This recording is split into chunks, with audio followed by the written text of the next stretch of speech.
Hello everyone, स्वागत है आपका हमारे चैनल स्टडी विद आलोक में। और फ्रेंड्स, आज हम डिस्कस करेंगे पीजीटी सोशियोलॉजी।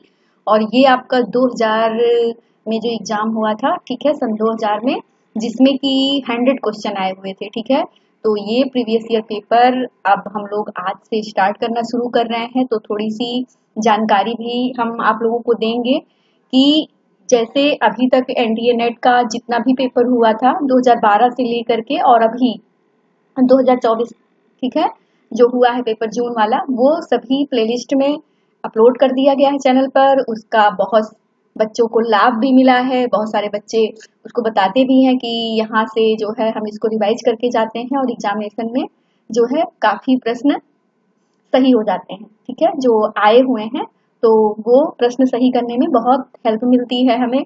तो बहुत सारे ऐसे बच्चे थे जिनका ये मतलब कहना था कि मैम नेट की तरह जो पीजीटी वाला पेपर है यह भी प्लेलिस्ट में अपलोड कर दिया जाए और इसको सॉल्व कर दिया जाए, ताकि एग्जामिनेशन में हमें आसानी रहे। क्योंकि वैसे तो मान लीजिए है लोगों के पास में बुक्स वगैरह हैं, जैसे शिल्पी का है, घटना चक्र है, ये सब चीजें हैं, लोग कर भी गए हैं। और लेकिन ये है कि थोड़ा सा सॉल्व करने से क्या होता है, साथ में जब कोई बताता है हमें तो वो चीजें प्रॉपर हमें लर्न हो जाती हैं। चूंकि एग्जामिनेशन भी होना है, डेट आने वाली है, ठीक है, जब भी आ जाए मान के चलिए। तो अभी से अगर हम इसको सॉल्व करेंगे तो हम इसको पूरा जो पेपर है, ये जितने पेपर अब तक हुए हैं इनको हम लोग साथ में सॉल्व करेंगे और जो है इसका फायदा एग्जामिनेशन में मिलेगा, ठीक है। तो आइए हमारे साथ और इसकी आज शुरुआत करते हैं, ठीक है। आप सभी लोग जुड़े रहिएगा और लगातार इसको देखते रहिएगा, निश्चित रूप से सफलता मिलेगी, ठीक है। क्योंकि पीजीटी एग्जामिनेशन में बहुत सारे प्रश्न जो अभी तक पेपर हुए हैं उनमें मान के चलिए कि अगर 125 प्रश्न आते हैं तो अभी तक का जो इतिहास रहा है वो 100 प्रश्न तो डायरेक्टली मतलब आए हुए ही आते हैं, ठीक है। और बाकी जो नए प्रश्न बनते हैं 10-15, और कुछ जो है डिस्प्यूट वगैरह भी 2-4 प्रश्नों पे रहता है और इस टाइप में तो रहता है। तो इसलिए इसको थोड़ा सा बहुत जरूरी है सॉल्व करना, ठीक है। तो आइए हमारे साथ और देखते हैं कि किस प्रकार से प्रश्न आए हुए थे। तो पहले 2000 में 100 प्रश्न आए थे आपके, और 2002 में फिर आपके 85 प्रश्न आए हुए थे, ठीक है। तो इस टाइप में, और फिर बाद में क्या हुआ 2004 वगैरह से फिर ये आपके 125 प्रश्न बनने लगे। तो जैसे जैसे हुए हैं उनको हम लोग उसी क्रम में सॉल्व करते हुए चलेंगे। तो आइए देखते हैं पहले प्रश्न को। यहाँ पे देखिए, निम्न में से संस्कृतिकरण की प्रक्रिया से संबंधित नहीं है, उस पर निशान लगाना है, ठीक है। तो संस्कृतिकरण की अवधारणा किसने दी थी? एम.एन. श्रीनिवास ने, सभी को पता है, ठीक है। निम्न में से संस्कृतिकरण की प्रक्रिया से संबंधित नहीं है, इस पर निशान लगाएं। छोटी छोटी जो चीजें हैं उनको मैं बताऊंगी, क्योंकि पीजीटी में यही बन जाता है कि संस्कृतिकरण, ब्राह्मणीकरण, ठीक है, इस प्रकार की जो अवधारणाएं हैं वो किसने दी हैं। तो एक छोटा सा क्वेश्चन बन जाता है एम.एन. श्रीनिवास का। तो ये इस टाइप में भी हम लोग डिस्कस करते हुए चलेंगे। तो यहाँ पे पूछा गया है प्रश्न कि निम्न में से संस्कृतिकरण की प्रक्रिया से संबंधित नहीं है, उस पर निशान लगाएं। तो देखिए इसका आंसर है, यह जाति समूहों से संबंधित है, यह सामाजिक गतिशीलता की ओर संकेत करती है, इसमें इसके एक से अधिक आयाम है, यह ऋतु जनन संबंधी परिवर्तन है, ठीक है। तो इसका फ्रेंड्स जो करेक्ट आंसर होगा वो होगा आपका डी, ऑप्शन डी करेक्ट हो जाएगा कि यह ऋतु जनन संबंधी परिवर्तन है। तो इसमें जो संबंधित है वो जाति समूह से संबंधित है, सामाजिक गतिशीलता होती है इसमें। इसमें एक से बहुत सारे बहुआयामी आयाम है, एक ही नहीं है। लेकिन जो ऑप्शन डी है वो हमारा क्या होगा, वो हमारा करेक्ट आंसर हो जाएगा। तो यह जो है ऋतु जनन संबंधी परिवर्तन है, तो ऑप्शन डी हमारा नहीं होगा, बाकी चीजें इसमें हैं। देखिए क्वेश्चन 2 है, गलत कथन बताइए। तो गलत कथन जो है वो बताइए। भारत एक धर्मनिरपेक्ष राष्ट्र है। संस्कृतिकरण क्या है? एक प्रक्रिया है। हरित क्रांति ने कृषि उत्पादन में वृद्धि की है। आधुनिकीकरण जो है पाश्चात्यकरण से भिन्न नहीं है, ठीक है, ये पूछा जा रहा है, कहा है, ठीक है। तो फ्रेंड देखेंगे तो भारत क्या है, एक धर्मनिरपेक्ष जो है राष्ट्र है। संस्कृतिकरण एक प्रक्रिया है, सही है। हरित क्रांति से क्या हुआ है, कृषि उत्पादन में वृद्धि हुई है। लेकिन आधुनिकीकरण पाश्चात्यकरण से भिन्न नहीं है, ठीक है। तो ये भिन्न है, ठीक है, भिन्न नहीं है, ऐसी कोई बात नहीं है, ठीक है। तो ऑप्शन डी हमारा क्या हो जाएगा, राइट आंसर हो जाएगा। देखिए बहुत सारे अभ्यर्थियों ने तो पेपर को कई बार सॉल्व किया, लेकिन जो इसमें नए हैं, ठीक है, उन्होंने अभी जिनको एग्जाम देना है, जिन्होंने पहली बार फॉर्म फिल किया हुआ है, वो मतलब जो है इसको अच्छे से एक बार देखेंगे तो उनका भी तैयार हो जाएगा। रही बात जो एग्जाम दे दिए हैं, उनका भी ऐसा नहीं होता कि काफी बार सॉल्व कर लिए तो सारी चीजें तैयार ही होती हैं, कई चीजें उसमें भूलने भी लगती हैं, ठीक है, तो उनको भी इसका फायदा मिलेगा। और इसमें सबसे बड़ा जो बेनिफिट्स है वो ये है, जिन लोगों को जैसे घर में समय नहीं मिलता है, जो बाहर जॉब करते हैं या मतलब जो है बाहर अपना निकलते हैं, जैसे महिलाएं हैं कुछ जो हमको बताती हैं, बात करती हैं, तो वो क्या होता है कि वो ट्रेवल करती हैं, ठीक है। सफर में क्या होता है कि लेक्चर्स को अगर वो लीड पे लगा लिया आपने, ठीक है, तो वो अपना सुनते हुए भी सफर कर सकते हैं, ठीक है, तो इससे भी उनका तैयार हो जाता है, यानी जो आई हुई चीजें हैं वो रिवाइज हो जाती है। तो ये सब भी आप लोग करते रहिए, तैयार करते रहिए, ठीक है। तो निम्न देखिए अगला क्वेश्चन है कि निम्न में से उस एक को चिन्हित करें जो ग्रामीण तथा नगर दोनों के पारस्परिक प्रभाव को व्यक्त करता है। तो नगरीकरण, अंतःदेश, उसके बाद में मलिन बस्ती, ग्रामीण नगर सात तत्व, ठीक है। तो सभी को पता है निम्न में से उसको चिन्हित करना है जो ग्रामीण तथा नगर दोनों को साथ साथ लेकर चल रहा है, तो वो क्या होगा, ग्रामीण नगर सात तत्व हो जाएगा। ऑप्शन डी हमारा। निम्नलिखित वक्तव्यों पर विचार करें। भारत में ग्रामीण बेरोजगारी नगरीय बेरोजगारी का एक प्रमुख कारण है। भारत में आधुनिक कृषि प्रौद्योगिकी का प्रयोग भूमिहीनों के लिए गांव से पलायन करने का एक प्रबल प्रेरक है, ठीक है। तो ये बात इसमें की गई है। अब इसमें देखिए आधारित होकर अपने उत्तर का चयन करना है। तो इसको पढ़ने से ही हमें लग रहा है कि आ और बा दोनों सही है और व्याख्या भी क्या है इसकी उपयुक्त है, ठीक है। तो ऑप्शन डी हमारा हो जाएगा। नगरवाद एक जीवन दर्शन है। नगरवाद क्या है, एक जीवन दर्शन है।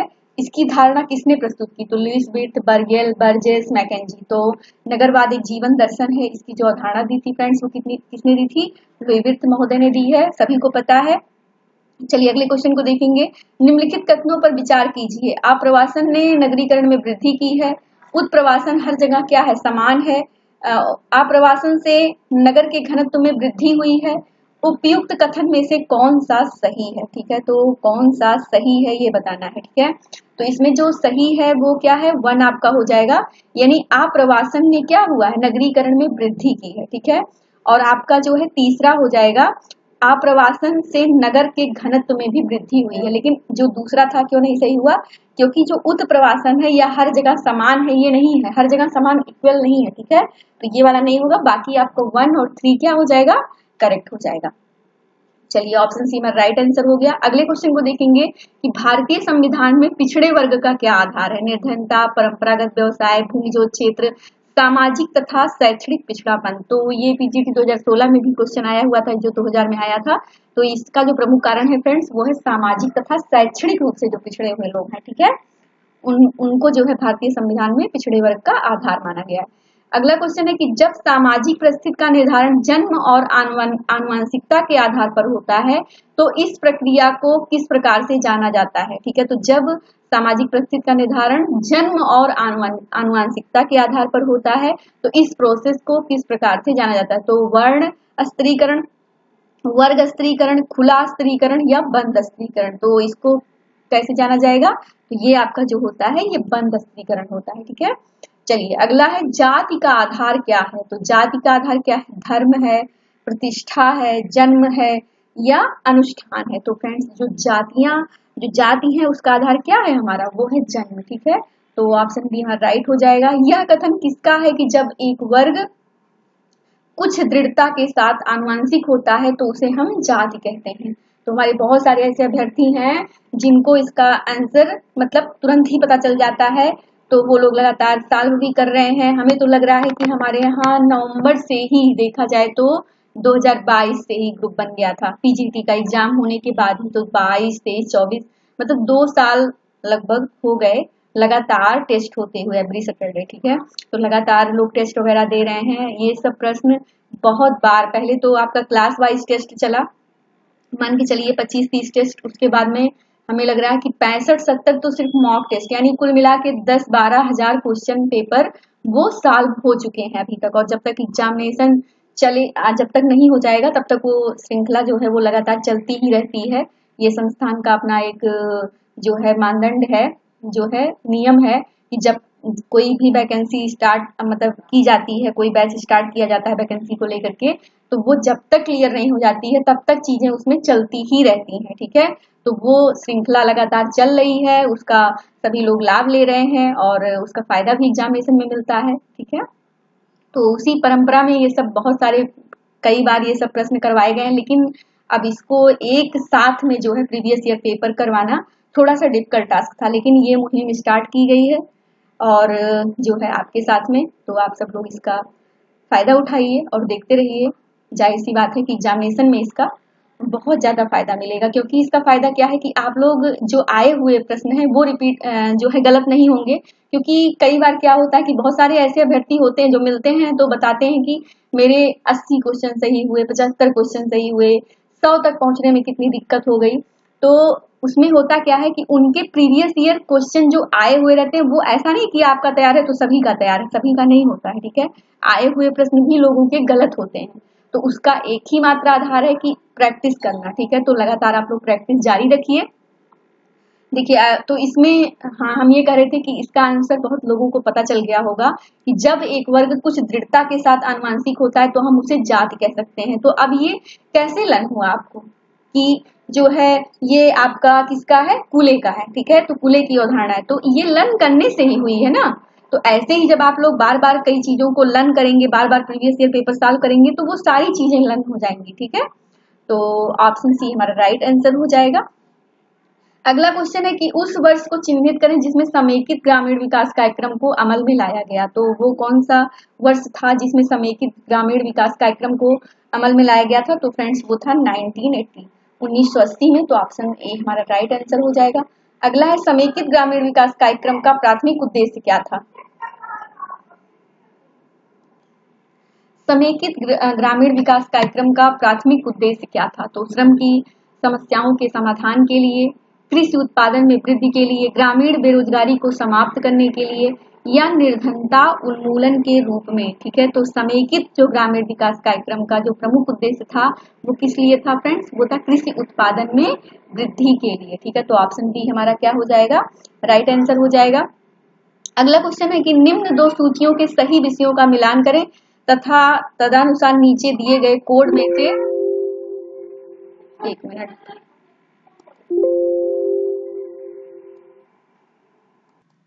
तो फ्रेंड्स क्वेश्चन नंबर 13 को यहाँ पे देखेंगे, सूची दी गई है और उसको हमें मैच करना है, यानी एक तरफ उनके राइटर हैं और उनकी पुस्तकें हैं, ठीक है।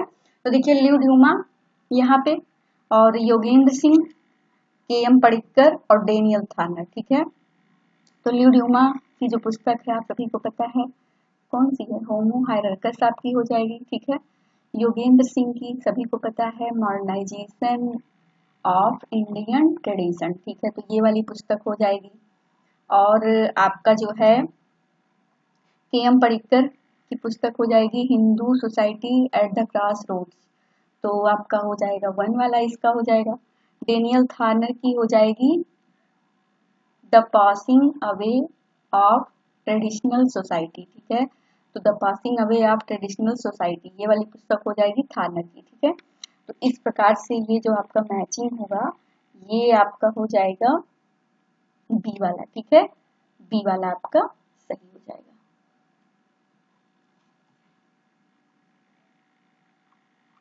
आगे क्वेश्चन देखेंगे, यहाँ पे भी सूची है और उसको मैच करना है।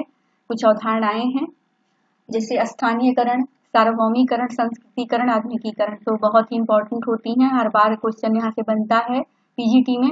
देखिए स्थानीयकरण, सार्वभौमिकरण, संस्कृतिकरण, आधुनिकीकरण, तो इसमें जो फ्रेंड्स आपका होगा वो होगा आपका ऑप्शन सी। आइए इसको हम लोग मैच भी कर लेते हैं।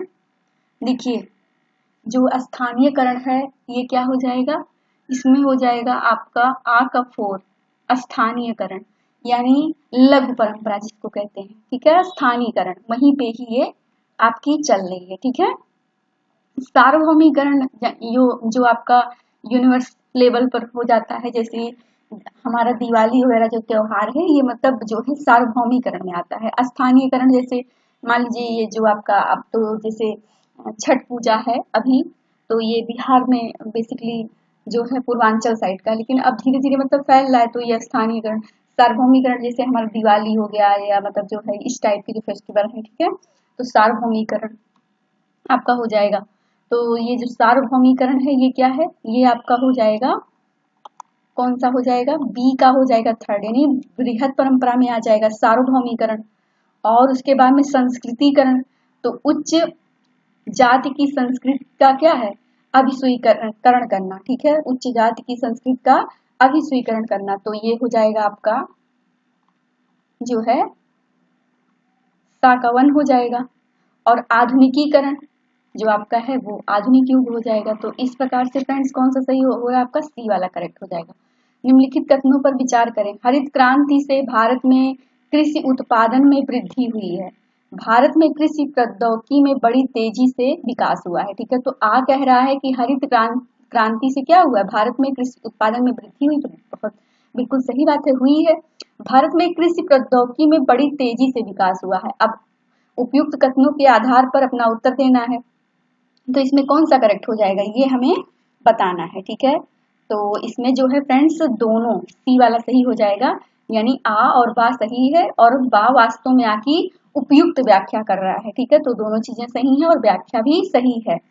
क्वेश्चन नंबर 16 को देखेंगे कि पंचायती राज अधिनियम के अनुसार उत्तर प्रदेश में प्रथम ग्राम पंचायत चुनाव कब हुआ था। तो ये इंपॉर्टेंट है, पंचायती राज अधिनियम के अनुसार उत्तर प्रदेश में प्रथम ग्राम पंचायत का चुनाव कब हुआ था, ये हमें बताना है, ठीक है।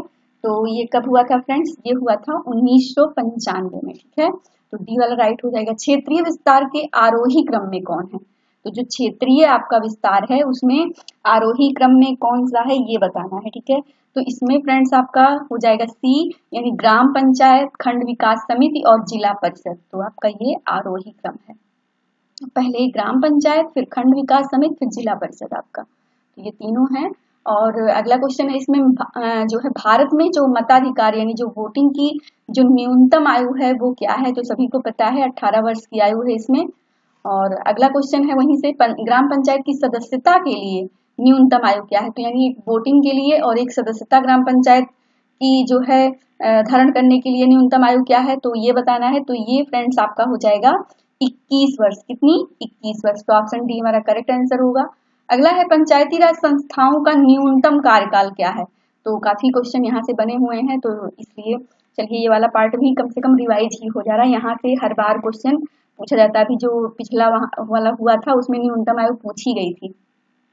तो पंचायती राज संस्थाओं का न्यूनतम कार्यकाल कितना है, तो 5 वर्ष का है, 5 ईयर्स का है ये आपका, तो 5 वर्ष हो गया। और दंड का कौन सा सिद्धांत जैसे को तैसा के नियम का अनुपालन करता है, तो प्रतिकारात्मक, प्रतिरोधात्मक, सुधारात्मक या प्रतिशोधात्मक, तो फ्रेंड्स ये कौन सा हो जाएगा, ये प्रतिशोधात्मक हो जाएगा, यानी जैसे के साथ में तैसा वाला जो बर्ताव है। अगला क्वेश्चन है कि उस स्थिति को चिन्हित कीजिए जिसके अंतर्गत परिवीक्षा का नियम लागू होता है, तो उस स्थिति को चिन्हित कीजिए जिसके अंतर्गत परिवीक्षा का नियम लागू होता है। तो जमानत पर रिहा गए अपराधी के लिए, उस कैदी के लिए जिसे उसके निवेदन पर उसकी मां की अंत्येष्टि में शामिल होने की अनुमति दी गई हो, या मृत्युदंड से दंडित अपराधी की अंतिम इच्छा के लिए, या कारावास के दौरान अच्छे आचरण के लिए रिहा किए जाने के लिए, ठीक है। तो परिवीक्षा जो होती है फ्रेंड्स ये क्या होती है, जमानत पर रिहा किए गए अपराधी के लिए, तो आपका ऑप्शन 1 जो है जमानत पर रिहा किए गए अपराधी के लिए ये वाला नियम लागू हो जाएगा। अगला इसमें है कि निम्नलिखित कथनों का मिलान कीजिए, जैसे स्वयं प्रसन्न अपराध, जैविकीय अभिगम, शरीर विज्ञानी अभिगम और समाजशास्त्री अभिगम, तो उनको हमें मैच करना है, क्या उससे रिलेटेड हो जाएगा, तो स्वयं वसन अपराध, तो ये इसका जो करेक्ट आंसर होगा वो होगा आपका ऑप्शन सी हो जाएगा, यानी कि आ का हो जाएगा 2। तो सभी को पता है कि स्वायत्त वसन अपराध से रिलेटेड कौन है, जो है सदरलैंड, तो आ का हो जाएगा 2, ये हो गया आपका सी में, देखिए आ का 2। और फिर बा जैविकीय अभिगम, तो ये हो जाएगा बा का हो जाएगा 1, यानी जो यूरोपीय अपराधी जो मानते हैं, ठीक है। और जो है शरीर विज्ञानी अभिगम, तो शरीर विज्ञानी यानी सा का 4, जो कहते हैं नहीं कि जन्मजात अपराधी, तो शरीर विज्ञानी अभिगम, तो ये सा का हो जाएगा 4, और समाजशास्त्रीय अभिगम, तो ये जो आपका अमेरिकी अपराध शास्त्री जो संप्रदाय है वो आपका हो जाएगा। तो इस प्रकार से आपका जो सी है वो करेक्ट हो जाएगा। निम्न में से कौन सा एक स्वैत वसन अपराध है? तो तस्करी, धूत क्रीड़ा, या घूसखोरी, या चोरी। ठीक है, तो इसमें जो फ्रेंड्स स्वैत वसन अपराध माना जाता है, किसे माना जाता है? घूसखोरी को। ठीक है, तो घूसखोरी जो है वो क्या है? ये व्हाइट कॉलर क्राइम के अंतर्गत आता है। इसकी अवधारणा भी किसने दी है? सबसे पहले समाजशास्त्र में सदरलैंड ने दी है। ठीक है, उन्होंने व्हाइट कॉलर क्राइम पुस्तक भी लिखी हुई है जो कई बार एग्जामिनेशन में पूछी भी गई है। और इस सीरीज का जो लास्ट क्वेश्चन है 25, निम्न में से कौन सा अनुलंबवत गतिशीलता का आधार नहीं होता है? ठीक है, तो अनुलंबवत गतिशीलता का आधार नहीं है जाति, गुण, योग्यता या उपलब्धि। तो फ्रेंड्स जो अनुलंबवत गतिशीलता का आधार नहीं है वो क्या है? जाति। ठीक है, जाति क्या है? अनुलंबवत गतिशीलता का आधार नहीं है। तो ऑप्शन ए हमारा राइट हो जाएगा।